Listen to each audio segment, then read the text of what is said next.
வணக்கம் அன்பு உள்ளங்களே. ஓம் ஜாலகாலாராள்யை சத்மகே மகாசக்தி சதிமகி தன்னோ காளி பிரஜோதயாத். இன்று ஒரு உபயோகத்தை பார்ப்போம். சூரியனுக்கு 2 சந்திரன் ராகு கேதுக்களை தவிர மற்ற கிரகங்கள் இருந்தால் அது வாவேசி யோகம் ஆகும். இப்படிப்பட்ட யோகம் உடையவர்கள் பெயர் புகழ் பற்றி எண்ணக்கூடாது.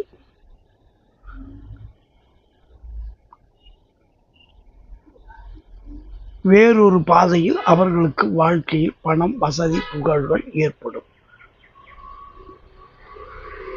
நேரடி யோகமாக இல்லாமல் அவை வேறொரு வகை நீச்ச வகையில் யோகத்தை ஏற்படுத்தும். நன்றி அன்பு உள்ளங்களே.